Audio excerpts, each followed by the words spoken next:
کے سارڈینیا جزیرے کی پہاڑیوں پر ایک ایسا شہد پایا جاتا ہے جو میٹھا نہیں ہوتا۔ اسٹرابیری کے درخت سے موسم خزاں میں حاصل ہونے والے اس نایاب شہد کی تاریخ بھی اس کے ذائقے کی طرح انوکھی اور 2000 سال پرانی ہے۔ کوربزیلو نامی اس شہد کا ذائقہ انسان کی زبان کے لیے کسی پہیلی سے کم نہیں۔ شہد کی مٹھاس کی توقع کرنے والوں کے لیے یقیناً یہ ایک حیران کن تجربہ ہوتا ہے جب وہ اس شہد کو پہلی بار چکھتے ہیں، جس کا ذائقہ چمڑے، دھویں اور لیکورائز کے مختلف ذائقوں کا امتزاج ہے۔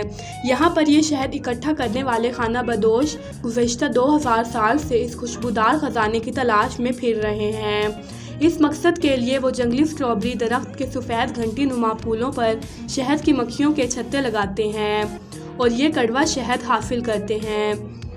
اس شہد کی تاریخ کتنی پرانی ہے، اس کا اندازہ ایک ایسے واقعے سے ہوتا ہے جب اس شہد کی کڑواہٹ کا تذکرہ زمانہ قدیم کے ایک مقدمے میں ہوا۔ مارکس ٹولیسس سیسرو قدیم روم کے عظیم فلسفی اور وکیل تھے۔ ایک مقدمے کے دوران جس میں وہ سارڈینیا کے رہائشی رومی شہری کے وکیل تھے جس پر قتل کا الزام تھا، انہوں نے اپنے موکل کی صفائی میں دلیل دی کہ سارڈینیا کے جزیرے پر جو چیز پیدا ہوتی ہے وہ کڑوی ہوتی ہے، چاہے وہ مد ہو یا کوئی اور چیز، حتیٰ کہ وہاں کا تو شہد بھی کڑوا ہوتا ہے۔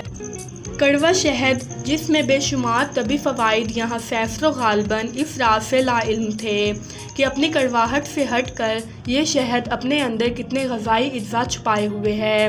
وٹامن اور معدنی دولت سے مالا مال، یہ شہد کئی جانے اور کچھ انجانے طبی فوائد کا بھی حامل ہے۔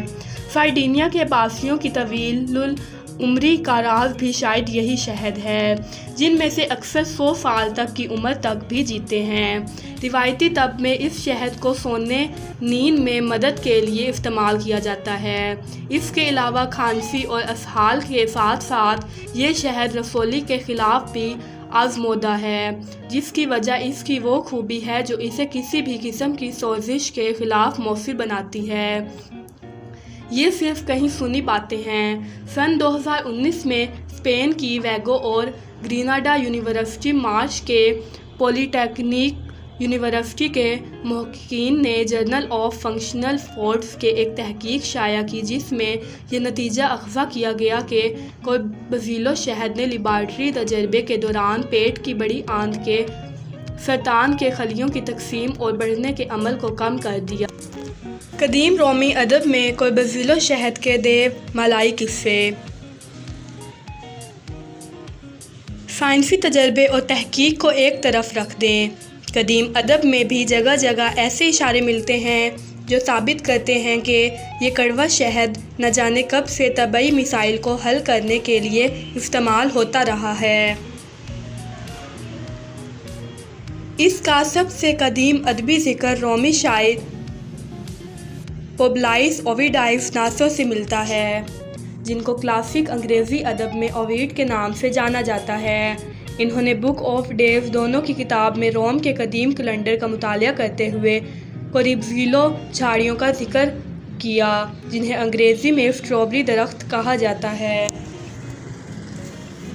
تو فرینڈز، اگر آپ کو میری آج کی ویڈیو پسند آئی ہے تو میری ویڈیو کو لائک کر دیں اور میرے چینل کو سبسکرائب کر دیں۔